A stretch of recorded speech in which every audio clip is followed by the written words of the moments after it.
நேர்காணலில் நம்மோடு இணைந்திருப்பவர் மூத்த பத்திரிகையாளர் திரு தராசு சாம் அவர்கள். சார் வணக்கம். வணக்கம் சார்.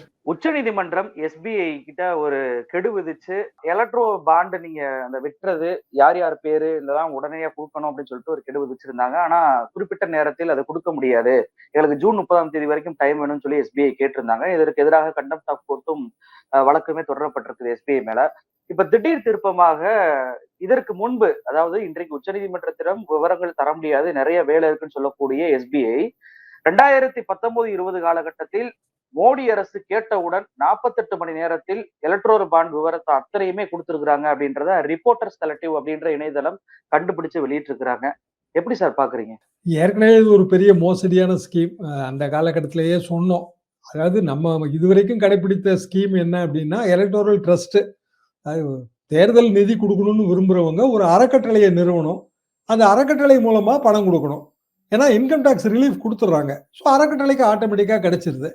அப்போ டிரான்ஸ்பரண்டா இருக்கும். அறக்கட்டளை மூலமா கொடுக்கும்போது டிரான்ஸ்பரண்டா இருக்கும், எல்லா டேட்டாவும் அவைலபிளா இருக்கும். 80ல இதாங்க சிஸ்டம். அதுக்கு முன்னாடி சின்ன சின்னதா ரூபா மூலமா வாங்கிட்டு இருந்தாங்க. பெரிய பணக்காரங்க 1000 ரூபாய் கொடுப்பாங்க, 5000 ரூபாய் கொடுப்பாங்க. எம்ஜிஆர் ஒரு காலத்துல 67ல அண்ணா கிட்ட 1 லட்சம் ரூபா கொடுக்கறதுக்காக போனாரு தேர்தல் நிதி. அண்ணா சொன்னாரு, ராமச்சந்திரா நீ லட்ச ரூபாலாம் கொடுக்க வேண்டாம்பா, உன் முகத்தை மட்டும் காட்டு, பல லட்சம் ஓட்டு விழுந்துரும். இது பழைய வரலாறு, இதெல்லாம் எங்க கல்லூரி காலகட்ட நினைவுங்க. கடைசியில் அதை மாற்றி எலக்ட்ரோரல் பாண்டு ஸ்கீம் வந்துச்சு. இது ஆரம்பத்துல இருந்தே மோசடி. என்ன காரணம் அப்படின்னா, நிதி பகிர்வு, நிதி பங்கீடு, நிதி அளிப்பு எல்லாமே டிரான்ஸ்பரண்டா இருக்கணும். அதான் ஒரு அடிப்படையான சூத்திரம். அதுதான். அப்போ வங்கின்னு ஒன்று வரும்போது, பணப்பரிமாற்றத்துக்கு வரும்போது, ஆரம்பத்தில் பேரேடுகள் மூலமாக நம்ம பிசிக்கலா கணக்கு எழுதி கொடுத்துக்கிட்டு இருந்தோம். ஒரு பாஸ்புக்கை என்ட்ரி போட்டு கொடுக்கணும்னு வங்கி கிளையில போய் பாஸ்புக் கொடுத்தீங்கன்னா நாளைக்கு வாங்க, நாளை கழிச்சு வாங்கன்னு சொல்லுவாங்க. அதெல்லாம் காலப்போக்கில் மாறி இன்னைக்கு நம்மளே பாஸ்புக்ல என்ட்ரி போட்டுக்கிற அளவுக்கு மிஷின் வந்துருச்சு. அப்போ எந்த ஒரு டேட்டாவையும் எடுக்கிறதுக்கு காலதாமதம் ஆகவே ஆகாது. எந்த டேட்டாவா இருந்தாலும் நியாயமான காலதாமதம் 24 மணி நேரம், 48 மணி நேரம் இது வேணா ஆகலாம். இந்த விஷயத்துல உச்சநீதிமன்றம் ஆணை போடுது, இத்தனை நாளைக்குள்ள நீங்க கொடுக்கணும்னு ஒரு சஃபிஷியன்ட் டைம் கொடுத்துருக்காங்க. நாட்டில் அதை விட பெரிய அமைப்பு எதுவும் கிடையாது. உச்சநீதிமன்றம் ஆணை போட்டா எல்லாரும் நம்ம நிறைவேற்றி தான் ஆகணும், வேற வழி கிடையாது. ஆனா அந்த ஆணையை நிறைவேற்ற மாட்டேன் என்று ஒரு தேசியமயமாக்கப்பட்ட வங்கி, இந்தியாவிலேயே பெரிய வங்கி ஸ்டேட் பேங்க் இப்படியான ஒரு நிலைப்பாடு எடுப்பதற்கு காரணம் என்ன? எந்த ஒரு வங்கி அப்படி ஒரு நிலைப்பாடு எடுக்காதுல்ல. அப்படின்னா அது அரசியல் அழுத்தம். அந்த அரசியல் அழுத்தம் ஏன் வருது என்பதுதான் இப்ப நம்ம பார்க்க வேண்டிய விஷயம். அப்போ எலக்ட்ரோரல் பாண்டுனா என்னன்னா ஒரு பத்திரம். இந்த பத்திரம் பேரர் பாண்டு. பத்திரம் யார் வச்சிருக்கிறாங்களோ அவங்களுக்கு அந்த பத்திரத்துல என்ன தொகை குறிப்பிடப்பட்டிருக்கோ அந்த தொகை கொடுக்கப்படும். இதுதான் பத்திரத்தோட அடிப்படை சூத்திரம். ஒரு காலகட்டத்தில் கருப்பு பணத்தை ஒழிக்கவே முடியல. அப்போ ஒரு பாண்டு சிஸ்டம் கொண்டு வந்தாங்க, பேரர் பாண்டு. அதாவது 90களில் கருப்பு பணம் வச்சிருக்கிறவங்க நேரடியாக பேரர் பாண்ட்ல இன்வெஸ்ட் பண்ணலாம், எந்த கேள்வியும் கிடையாது. 12 வருஷம் கழிச்சு அவங்களுக்கு ஒரு ரொம்ப குறைந்த வட்டியோட அந்த பணம் திருப்பி தரப்படும். இது கவர்மெண்ட் ஆஃப் இந்தியா கொண்டு வந்த ஸ்கீம். கடைசியில் என்ன ஆச்சு அப்படின்னா, அந்த பேரர் பாண்டே போலியா அடிச்சு மும்பையில விட்டாங்க. அதாவது போலி பாண்டு, போலி பத்திரம். இப்ப இதுலயும் போலி பத்திரம் இருக்குமோன்னு எனக்கு ஒரு சந்தேகம் இருக்கு. என்ன காரணம்னா, அது பெரிய ஸ்கேமுங்க. அந்த காலகட்டத்தில் ரொம்ப பெரிய ஸ்கேமு. அதை பத்தி எல்லாம் ரொம்ப டீட்டெயிலா எழுதியிருக்கிறோம். அதாவது இந்தியாவுக்குள்ள அடிக்காம இந்தியன் கடற்கரையிலிருந்து சர்வதேச கடல் எல்லையில கப்பலை நிறுத்தி அங்க மிஷினை போட்டு அடிச்சாங்க. அவ்வளவு பெரிய ஸ்கேமுங்க அது. அப்புறம் அது அந்த சிஸ்டம்லாம் படிப்படியா ஒழிச்சிட்டோம். என்ன காரணம்னா, இந்த அனானிமிட்டி, அதாவது யாருன்னே சொல்ல வேண்டியதில்லை என்கிற அந்த ஒரு ஷரத்து சேர்த்தீங்கனாலே ஆட்டோமேட்டிக்கா அதுல ஃப்ராடு வந்துடும். அப்போ ஆரம்பத்துல இருந்து அருண்ஜேட்லி கொண்டு வந்த ஸ்கீம் 2018 எடுத்திருக்கிறோம். 2019 தேர்தல் டைம்ல இது பிஜேபிக்கு தான் ஆதரவா இருக்குன்னு சொல்லி இருக்கிறோம். அதை எடுத்து வழக்கு வேற ஒரு பெரிய ஏடிஆர் வழக்கு போடுது. பலரும் அந்த வழக்குல சேர்றாங்க, சிபிஎம் உட்பட பலரும் வழக்குல சேர்றாங்க. வழக்குல ஒரு வரலாறு காணாத தீர்ப்பு வந்துருச்சு. தீர்ப்பின்படி ஸ்டேட் பேங்க் கொடுக்கணும். ஏன் கொடுக்கணும்னா, ஸ்டேட் பேங்க் மட்டும்தான் இதை இஷ்யூ பண்ணுது. அது இஷ்யூ பண்ணதாக சொல்லி இருக்கிற மொத்த பாண்டோட எண்ணிக்கை எவ்வளவுன்னா வெறும் 22,217. அதாவது 22,217 இன்ஸ்ட்ருமெண்ட்டை நீங்க இஷ்யூ பண்ணிருக்கீங்க. அந்த இன்ஸ்ட்ருமெண்ட்டை இஷ்யூ பண்றதுக்கு முன்னாடி நீங்க 2 நாள் எடுத்துக்கிறீங்க. அதாவது நான் போய் எனக்கு 1 கோடி ரூபாய்க்கு பாண்ட் வேணும்னு கேட்டேன்னா, நான் யாரு, என்னோட கேஒய்சி டீட்டெயில், அதாவது நோ யுவர் கஸ்டமர் டீட்டெயில், அதுக்கு பிறகு நான் ஒரு செலானோட அங்க ஸ்டேட் பேங்க் கிளையில கொடுத்தேன்னா, அதுவும் குறிப்பிடப்பட்ட கிளை தான். எல்லா ஊர் கிளையிலையும் வாங்க முடியாது. அதாவது மதுரையில இருக்கிற அனுப்பானடி கிளையிலையோ, இல்ல எங்க பக்கம் இருக்கிற வேற என்ன வேற ஒரு கிளையில எல்லாம் வாங்க முடியாது. குறிப்பிட்ட கிளை தான் வாங்க முடியும். அந்த கிளையில போய் இதை கொடுக்கணும்.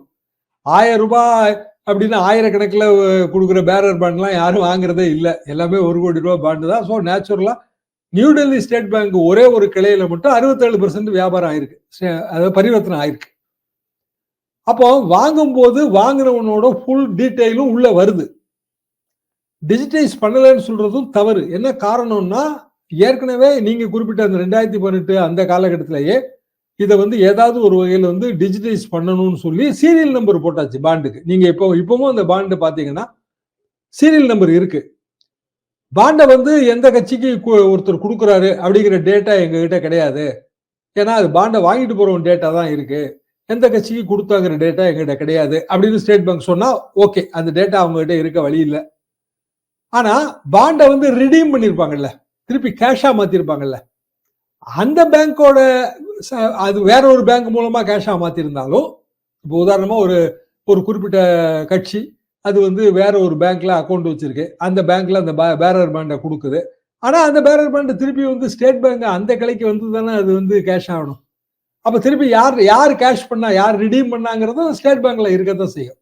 2 தொகுப்பா அந்த டேட்டா இருக்கு. இந்த 2 தொகுப்பா இருக்கிறத கம்பேர் பண்ணா யாரு வாங்கினாங்கிற விவரமும் சொல்லிடலாம், யாரு வந்து அதை வந்து பணமாக்கினார்கள்ங்கிற விவரமும் சொல்லிடலாம். அதிகபட்ச தேவைங்கிறது ஒரு 24 மணி நேரத்துல இருந்து 48 மணி நேரம். 15 நாள் ஏற்கனவே டைம் கொடுத்தாச்சு. இன்னமும் வந்து ஜூன் வரைக்கும் டைம் கேட்கறது வந்து பெரிய அட்ராஷியஸுங்க, ரொம்ப அராஜகமான ஒரு விஷயம். நாளை மறுநாள் வந்து உச்சநீதிமன்றத்தில் இந்த வழக்கு வரும்போது வந்து உச்சநீதிமன்றம் பெரிய இடியை இறக்கும்னு தான் நான் எதிர்பார்க்கிறேன். நீங்க அந்த சீரியல் நம்பர் பத்தி சொன்னீங்க. எலக்ட்ரல் பாண்டை பொறுத்த வரைக்கும் ஒவ்வொரு பாண்டுக்குமே சீரியல் நம்பர் வேண்டும் அப்படின்றத எஸ்பிஐ தான் பினான்ஸ் மினிஸ்ட்ரிக்கு ஒரு லெட்டர் அனுப்புறாங்க 2018. என்னன்னா வந்து தாக்கல் பண்ண மனுவுல என்ன சொல்றாங்கன்னா, இது வந்து ஒரு ரகசியமான திட்டமா வைக்க சொன்னதுனால டிஜிட்டலா சேவ் பண்ணல அப்படின்னு சொல்லி சொல்றாங்க. ஆனா இவங்க எஸ்பிஐ தான் என்ன சொல்றாங்கன்னா, ஆடிட் நாங்க ட்ரையல் பண்ணணும் அப்படின்னா எங்களுக்கு வந்து டிஜிட்டலா இது பண்றதுக்கு ஒரு நம்பர் வேணும் அப்படின்னு சொல்லி கேட்டு நம்பரும் வாங்கியிருக்கிறாங்க. அதை வந்து மோஜோ ஸ்டோரி அப்படின்ற ஒரு இணையதளம் அவங்க வந்து பாத்தீங்கன்னா சுபாஷ் சந்திர கார்க் அப்படின்றவர்கிட்ட ஒரு பேட்டி எடுக்கிறாங்க. இவர் வந்து பினான்ஸ் அண்ட் எக்கனாமிக் அஃபேர்ஸ் உடைய செக்ரட்டரியா இருந்தவர். அந்த எஸ்பிஐ வந்து கேட்கும் போது இவர் தான் அதிகாரியா இருந்தாரு. அப்ப இவரும் சொல்றாரு, பாண்டுக்கு சீரியல் நம்பரை கொடுத்துருக்கோம், இவி லைட்டை வச்சு அடிச்சோம்னா அந்த ரகசிய நம்பர் தெரிஞ்சிடும், அப்போ ஒரு பட்டனை பிரஸ் பண்ணாவே எல்லா டீட்டெயிலுமே வந்துடும் அப்படின்னு சொல்லி சொல்றாரு. அப்ப எஸ்பிஐ திட்டமிட்டு இதை பொய் பரப்புகிறது அப்படின்றத நம்மளால புரிஞ்சுக்கிற முடியுதுல்ல சார்? எஸ்பிஐ திட்டமிட்டு இல்ல, பாரதிய ஜனதா திட்டமிட்டு எஸ்பிஐக்கு அழுத்தம் கொடுத்து இந்த மாதிரியான ஒரு சித்திரத்தை வரைகிறாங்க. நீங்க குறிப்பிட்ட சுபாஷ் சந்திரா ஃபார்மர் ஃபைனான்ஸ் செக்ரட்டரி. ஏன் வந்து அந்த சீரியல் நம்பர் தரப்பட்டதுன்னா, நான் இதுக்கு முன்பு சொன்ன உதாரணம் தான். அதாவது பேரர் பேண்ட் சிஸ்டத்துல கருப்பு பணத்தை நம்ம வந்து வெள்ளை பணமா மாற்றுவதற்கு 12 வருட விண்டோ கொடுக்கும்போது போலி பத்திரம் வந்துருச்சு. என்ன காரணம்னா, அதுல வந்து நம்பர் இல்லாம இருந்தது தான் காரணம். அந்த குறைபாடை களைவதற்கு தான் இதுல நம்பர் கொடுத்தாங்க. இல்லைன்னா ஏகப்பட்ட போலி பத்திரம் இதுல வந்திருக்கும். சரி, அடிப்படையில இதோட விண்டோ பீரியடு 15 நாள், தேர்தல் டைம்ல மட்டும் 30 நாள். அதுக்குள்ள நீங்க ரிடீம் பண்ணி ஆகணுங்க. முன்னாடி பாண்டு சிஸ்டத்துல, அதாவது கருப்பு பண பாண்டு சிஸ்டத்துல 12 வருஷம் 10 வருஷம். அப்போ வந்து வருஷ கணக்கா போகும்போது உண்மையிலேயே அதை கண்டுபிடிக்கிறது ரொம்ப சிரமம். ரெண்டாவது, இப்ப டிஜிட்டல் இந்தியா, மோடியோட டிஜிட்டல் இந்தியால வந்து நான் டிஜிட்டைஸ் பண்ணலன்னு சொன்னா எஸ்பிஐ வந்து டாஸ்க் பண்ணணும்ல. நம்ம ஆள்றதே டிஜிட்டல் இந்தியா. மோடியே ஒரு நாள் என்ன சொன்னாரு, எல்லாரும் ஒரு நாள் வந்து குறைஞ்சபட்சம் ஒரு நாள் நீங்க வந்து கேஷ் செலவு பண்ணாம வெறுமனே உங்களுடைய ஜிபே மாதிரியான ஆப் மூலமா செலவு பண்ணுங்கன்னு சொன்னாரு. ரொக்க பண பரிமாற்றத்தை குறைக்கணும், டிஜிட்டைஸ் பண்ணணும். அதாவது அது சரிதான், ஒரு டிரான்சாக்சனை எண்ம அடிப்படையில மாற்றுவது என்பது சரிதான். ஏன் மாத்திரம்னா டிரான்சாக்சனை ஃபாலோ பண்றது. இப்ப சாதாரண ஒரு விஷயம், இப்ப இன்னைக்கு வந்துங்க விடுதலை சிறுத்தைகள் கட்சியோட துணை பொதுச் செயலாளர் வீட்டுல அமலாக்க பிரிவு ரெய்டு நடத்திட்டு இருக்கு. அவர் வந்து ஒரு புதிதாக வந்தவர், லாட்டரி சீட்டு மார்டினோட உறவினர், விசிகேவுக்கு புதிய போஸ்டிங். அவருக்காக தான் அவங்க வந்து பொது தொகுதியில ஒரு தொகுதியை கேட்டாங்க, அது கிடைக்கல. அப்போ உடனடியா நேற்று விசிகாவோட உடன்பாடு முடிஞ்ச கையோட இன்னைக்கு வந்து அமலாக்க பிரிவு சோதனை நடத்தும் போது அதன் நோக்கம் என்ன? நோக்கம் அவங்கள கேட்டா என்ன சொல்லுவாங்க அப்படின்னா வந்து ப்ரொசீட்ஸ் ஆஃப் கிரைம், குற்ற செயல் மூலமாக கிடைத்த பணம், அதுக்கான ஆதாரம் என்ன? எங்களுக்கு டிஜிட்டலா வந்து பேங்க்ல இருந்து கிடைச்சது. அதானே எப்பவுமே சொல்றாங்க. அப்போ ஒரு ரெய்டு நடத்தும் போது பேங்க் வந்து நாங்க பேங்க் அக்கௌண்ட்லாம் ஆராய்ஞ்சோம். ஏற்கனவே எஃப்ஐஆர்கள் இருக்கு. அந்த எஃப்ஐஆர் மூலமா பார்க்கும்போது எங்களுக்கு டிஜிட்டல் ரெக்கார்டு இருக்கு. we have got digital trail to prove. எண்ம அடிப்படையிலான அந்த தடம் இருக்கு, குற்ற தடம் இருக்கு. இதுதானே அவங்க எப்பவும் சொல்றது. செந்தில் பாலாஜி வழக்கிலையும் அதானே சொல்றாங்க. இன்னைய தேதி வரைக்கும் அது என்னன்னு சொல்லவே இல்லை. அவர் என்ன சொல்றாரு, நீங்க வந்து என் பென் டிரைவ்ல புதுசா நீங்களே ஏத்திக்கிட்டீங்கன்னு சொல்றாரு. டிஜிட்டல் அந்த குற்ற தடத்தை நீங்களே ஏத்திருக்கீங்க, என் கணக்குக்கும் அதுக்கு சம்மந்தம் இல்லைன்னு சொல்றாரு. ஆனா அதெல்லாம் ட்ரையல்ல தான் ப்ரூவ் ஆகும். விசாரணையில ப்ரூவ் ஆகி அவர் எப்ப விடுதலை ஆகுது, எத்தனை வயசு ஆகும் அதுக்கு? சோ இது வந்து ஒரு பெரிய சதி பின்னல்ங்க. இந்த சதி பின்னலை உடைச்சது வந்து உச்சநீதிமன்றம். உடைக்கும் போது தெளிவா வந்து எலக்ட்ரல் பாண்ட் சிஸ்டத்தை அது கிரிட்டிசைஸ் பண்ணிருச்சு. இந்த எலக்ட்ரல் பாண்ட் சிஸ்டமே மோசடின்னு சொல்லிருச்சு. அப்போ புதிய ஒரு நம்ம வந்து புதிய முறையின் மூலமாக தேர்தல் நிதி பெறணும். தேர்தல் நிதி புதிய முறையின் மூலமாக பெறுவதற்கு பழைய முறையான நம்ம தேர்தல் அறக்கட்டளையை நம்ம ஒழிச்சிட்டோம். அப்போ இப்போ வழி என்ன அப்படின்னா ஒரு நேஷனல் எலெக்ஷன் ஃபண்ட் நம்ம வந்து கிரியேட் பண்ணி அதுக்கு வந்து எல்லாரும் யார் வேணாலும் கான்ட்ரிபியூட் பண்ணலாம். அப்போ அந்த கான்ட்ரிபியூஷன்ல இருந்து வந்து அதை பிரித்து கொடுப்பதற்கான வழிவகைகள், ஃபார்முலா என்ன, இப்படி போக வேண்டிய ஒரு காலத்துக்கு நம்ம வந்துட்டோம். நீங்க அமெரிக்கா மாதிரி நாட்டுல பேக், சூப்பர் பேக்ங்கிற அமைப்பெல்லாம் இருக்கும். அது கிட்டத்தட்ட அந்த ட்ரஸ்ட் மாதிரி தாங்க. ஒரு 4-5 பெரிய நிறுவனங்கள் சேர்ந்து தேர்தல் நிதி கொடுப்பதற்குன்னு ஒரு பெரிய அளவுக்கான தொகையை அந்த பேக்ல வச்சிருப்பாங்க. சூப்பர் பேக்னா ரொம்ப பெரிய தொகை. அதுல இருந்து வந்து அந்த பிரசிடென்ட் கேண்டிடேட்டுகளுக்கு பணம் தருவாங்க. பக்காவா எல்லாமே வெளிப்படைத்தன்மையோட இருக்குங்க. அதுல ஃபேவரிட்டிஸம் இருக்கும். அதாவது ஒருத்தருக்கு வந்து அதிகமா கொடுப்பாங்க, ஒருத்தருக்கு குறைவா கொடுப்பாங்க. அது வேற விஷயம். ஆனா எந்த ரெக்கார்டும் எங்களுக்கு தெரியாது, எல்லாருமே அனானிமஸ்னா என்ன கோயில் உண்டியலா? கோயில் உண்டியல்ல நீங்க பணம் போட்டீங்கன்னா யார் பணம் போட்டான்னு தெரியாது. ரைட்டா? அப்ப உண்டியலை உடைச்சு சரிபார்க்க அதிகாரிகள் எண்ணும் போது அது வந்து மொத்த பணம் வந்துச்சுங்க. அது பழனி முருகன் கோயில் கணக்குல வரவு, அவங்களுக்கு வந்தது இவ்வளவு, திருப்பதி வெங்கடாஜலபதிக்கு வந்தது இவ்வளவுன்னு நம்ம சொல்லுவாங்க. இப்ப இது வந்து அப்படியான சிஸ்டம் இல்லையே. இது வந்து ஒரு பத்திரத்தை வந்து ஸ்டேட் பேங்க் விக்குது. ஸ்டேட் பேங்க் விற்கும் போது 2 நாளைக்கு முந்தையே வந்து எல்லாத்தையும் வெரிஃபை பண்ணித்தான் அவனுக்கு கொடுக்குது சம்பந்தப்பட்ட நபருக்கு. சம்பந்தப்பட்ட நபர் வந்து ஏதோ ஒரு கட்சிக்கு அதை கொடுக்குறா. ஆனா அந்த கட்சி பேங்க் மூலமா தானே அதை ரிடீம் பண்ணுது. அதோட சொந்த வங்கி மூலமாக மீண்டும் ஸ்டேட் பேங்க் தானே வருது. அப்ப 22,000 சொச்சம் பத்திரத்தை வந்து ஆராய்வதற்கு 6 மாசம் வேணும் அப்படின்னா ஸ்டேட் பேங்கே இழுத்து மூடிடலாம் அதுக்கு. இப்ப எஸ்பிஐ வந்து தங்களுடைய டேட்டாவை எடுத்து கொடுப்பதற்கு கால அவகாசம் கேட்டு உச்சநீதிமன்றத்துல சொல்லியிருக்கிறாங்க சார். இப்போ இன்னொரு விஷயம் வந்து இதுல புலப்படுது. இது வெறும் எலக்ட்ரோரல் பாண்ட் என்பதை கடந்து இதற்கு முன்பு வந்து நியூஸ் லாண்ட்ரி, நியூஸ் மினிட் 2 இணையதளமுமே ஒரு விஷயத்த வெளியிட்டாங்க இன்வெஸ்டிகேஷன் பண்ணி. அதுல அவங்க என்ன சொல்றாங்க அப்படின்னா, ஒரு நிறுவனத்திற்கு இடி ரைடு போறாங்க, ஒரு ஐடி ரைடு போறாங்க அப்படின்னா, அந்த நிறுவனம் பாஜகவிற்கு டொனேஷன் கொடுத்திருக்கிறாங்க அப்படின்னு சொல்லி சொல்றாங்க. அந்த நிறுவனங்கள் எல்லாம் ஆய்வு செய்து பார்க்கும்போது அவங்க காங்கிரஸுக்கும் டொனேஷன் கொடுத்திருக்கிறாங்க. ஆனா ரைடு பண்ண பிறகு காங்கிரஸுக்கான டொனேஷன் வந்து நிறுத்தப்படுது. அப்ப எலக்ட்ரோரல் பாண்ட்லயும் ஒரு ஒரு நிறுவனமோ அல்லது ஒரு தனிப்பட்ட நபரோ வந்து காங்கிரசுக்கு நிதியை கொடுத்திருக்கிறார் என்றால் அந்த தகவல் எஸ்பிஐ உடனடியாக பினான்ஸ் மினிஸ்ட்ரிக்கும் கொடுத்திருக்கலாம். இந்த ரைடுகளுக்கும் அதுக்கும் தொடர்பு இருக்கலாம் அப்படின்ற கோணத்திலையும் இதை பார்க்க முடியுது. இந்த எலக்ட்ரல் பாண்ட் எஸ்பிஐ கடந்து பினான்ஸ் மினிஸ்ட்ரி மீதும் ஒரு விசாரணையை இதில் நடத்த வேண்டும். இது ஒரு மிகப்பெரிய ஊழல் அப்படின்ற பார்வையில தான் இதை பார்க்க முடியுது சார். உச்சநீதிமன்றம் பினான்ஸ் மினிஸ்ட்ரியை நோக்கியும் கேள்விகளை எழுப்பக்கூடிய அந்த வாய்ப்பு இருக்கா? கண்டிப்பாக. ஏற்கனவே ஃபைனான்ஸ் மினிஸ்ட்ரிக்கு வந்து போன தீர்ப்புலயே வந்து அவங்க டைரக்ஷன் கொடுத்திருக்காங்க. அடிப்படையில வந்து வங்கிகள் தேசியமயமாக்கப்பட்ட வங்கிகள் வந்து முழுக்க ஃபைனான்ஸ் மினிஸ்ட்ரி கீழே வருதுங்க. அதுல வந்து போர்ட் ஆஃப் டைரக்டர்ஸ்ல வந்து அரசியல் ரீதியாக டைரக்டர்கள் நியமனம் நடக்குது. நீங்க எல்லா வங்கிகள், பெரிய வங்கிகள், அதாவது நேஷனலிஸ்ட் பேங்க் டைரக்டர் லிஸ்ட் எடுத்து பாத்தீங்கன்னா அதுல பிஜேபி ரெக்கமெண்டேஷன்ல ப்ரோ பிஜேபி ஆளுங்க தான் அதுல உட்கார்ந்துருக்காங்க. அப்படியான ஒரு சூழ்நிலையில் பிற கட்சிகளை அழிக்க வேண்டும் என்பதை பிஜேபி மறைக்கிறது கூட கிடையாது. காங்கிரஸ் முக்து பாரத்னு சொல்றதுக்கு அவங்களுக்கு என்னங்க உரிமை இருக்கு? ஒரு கட்சியே இல்லாத இந்தியாவை நீ ஏன் உருவாக்கணும்? அது சொல்லுங்க. இந்தியா என்பது பல கட்சிகளை கொண்ட ஜனநாயகம், அப்படித்தானே இருக்க முடியும். அது எத்தனையோ கட்சிகள் வரும், மக்கள் ஆதரவு இருந்தா இருக்கும், இல்லைன்னா போயிடும். ஸோ மக்கள் ஆதரவு வந்து பெற்று கட்சிகள் மாறும், வெற்றி பெறும், தோல்வி அடையும், இதெல்லாம் நம்ம பார்க்குறோம். காங்கிரஸ் முக்து பாரத், காங்கிரஸே இல்லாத இந்தியாவை உருவாக்குங்கிறது என்ன வகையான கோஷம்னு எனக்கு தெரியல. அப்ப பிஜேபியே இல்லாத இந்தியாவை உருவாக்கும்னு மத்தவங்க சொல்ல முடியுமா? திமுகவே இல்லாத தமிழ்நாட்டை உருவாக்கும், அதிமுகவே இல்லாத தமிழ்நாட்டை உருவாக்கும்னு சொல்ல முடியுமா? கழகங்கள் இல்லாத தமிழ்நாடுன்னு சொன்னதுனாலதான் பிஜேபிக்கு இன்னைக்கு இங்க ஆளே இல்லை. திருப்புற பக்கம்லாம் தீய வச்சுட்டு போறாங்க அவங்க. அதான் இதோட சிக்கல். ஏன் இப்படி தீய வைக்கிறாங்க அப்படின்னா பதற்றம்.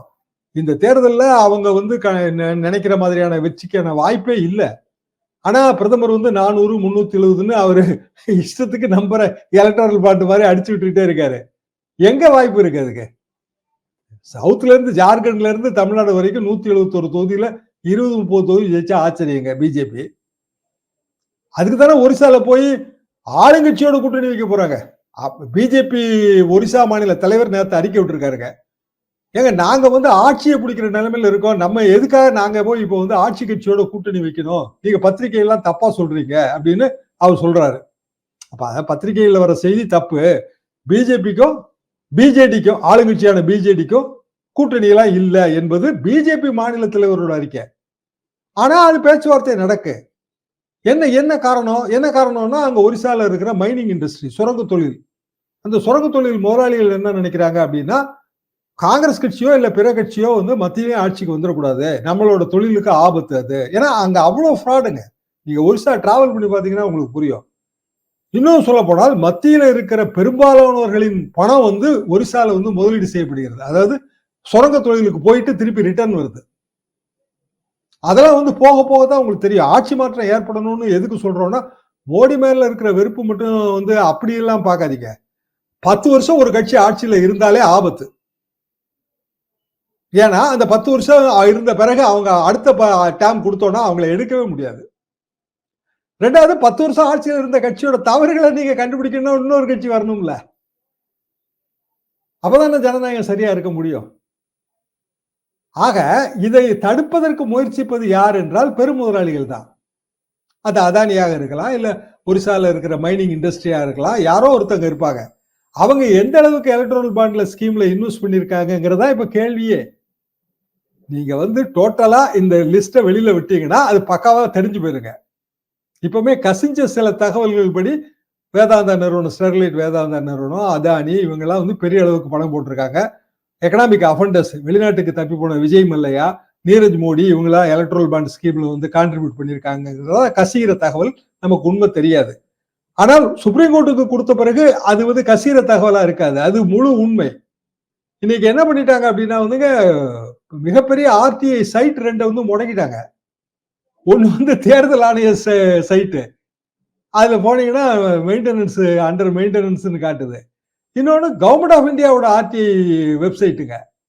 அதுல எந்த துறைக்கு வேணாலும் நீங்க வந்து ஆர்டிஐ போஸ்ட் பண்ணலாம். இப்ப நாங்கெல்லாம் வந்து ஒரு காலத்துல இன்வெஸ்டிகேட்டிவ் ஜேர்னலிசம் பண்றதுன்னா களத்துக்கு போய் பெரிய அளவுக்கான நிருபர்கள் படையெல்லாம் அனுப்பிலாம் பண்ணிட்டு இருந்தோம். இப்போ வந்து நாங்களே வந்து எங்க இன்வெஸ்டிகேட்டிவ் ஜேர்னலிசத்தை உட்கார்ந்த இடத்துல இந்த ஆர்டிஐ மூலமா எல்லாம் பண்றோம், கம்ப்யூட்டர் மூலமா எல்லாம் பண்றோம். ஏன்னா அபிஷியல் ரெஸ்பான்ஸ் எல்லாம் வருது. அப்ப 2 பெரிய சைட்டை ஏன் முடக்கி வைக்கிறீங்க நீங்க? அது இப்போ வந்து அண்டர் மெயின்டெனன்ஸ் எவ்வளவு நாள்? 1 வாரம் ஆகுன்றாருங்க. அப்ப என்ன காரணம்? உண்மைகள் தெரிந்து விடக்கூடாது நாட்டு மக்களுக்கு. உண்மைகள் தெரிந்தால் பிஜேபி இன்னும் மோசமான தோல்வியை நோக்கி போகும். சுப்ரீம் கோர்ட் திங்கட்கிழமை இதுக்கெல்லாம் அடி இடி இறக்குங்கிறது என்னோட கருத்து. உச்ச நீதிமன்றம் கேட்கும் போது தகவல்களை கொடுப்பதற்கு 3 மாதம் அவகாசம் கேட்கக்கூடிய இந்த எஸ்பிஐ மோடி அரசு கேட்டவுடன் 48 மணி நேரத்தில் எலக்ட்ரல் பாண்ட் விவரத்தை எல்லாம் கொடுத்திருப்பது அம்பலமாய் இருக்கிறது. அதே போல இன்றைக்கு டிஜிட்டலாக நாங்கள் சேவ் பண்ணவில்லை என்று சொல்லக்கூடிய எஸ்பிஐ தான் எலக்ட்ரல் பாண்டுக்கு ஒரு சீரியல் நம்பர் வேணும், அப்பதான் எங்களால ஆடிட் பண்ண முடியும்னு சொல்லி கேட்டுக்கிறாங்க. பட்ஜெட் துறைக்கே வந்து ஒரு கடிதமும் அனுப்பியிருக்கிறாங்க. எங்களுக்கு வந்து டிஜிட்டல் பண்றதுக்கு கிட்டத்தட்ட 1.50 கோடி வந்து எங்களுக்கு தேவைப்படுகிறது அப்படின்றதையும் கேட்டு வாங்கியிருப்பதாக தெரிகிறது நமக்கு. நிச்சயமாக இதற்கு பின்னணியில் மிகப்பெரிய ஒரு ஊழல் நடந்திருக்கிறது என்பது அப்பட்டமாக தெரிகிறது. நீங்க சொல்வதை போல பெரும் முதலாளிகள் பாஜகவிற்கு எவ்வளவு பணம் கொடுத்திருக்காங்க என்ற பட்டியல் வெளியானால் மோடிக்கு மிகப்பெரிய ஒரு சங்கடம் ஏற்படும் என்பதற்காக தான் எஸ்பிஐக்கு அழுத்தம் தரப்பட்டிருக்கிறதா என்ற கேள்வியை எழுப்புகிறது. உச்சநீதிமன்றம் வரக்கூடிய மார்ச் 11 என்ன செய்கிறார் என்று பொறுத்திருந்தா பார்க்கணும். நிகழ்ச்சி கலந்து கொண்டு நிறைய தொழிலை நம்ம நேரிட்ட பகிர்ந்துட்டீங்க சார். ரொம்ப நன்றி.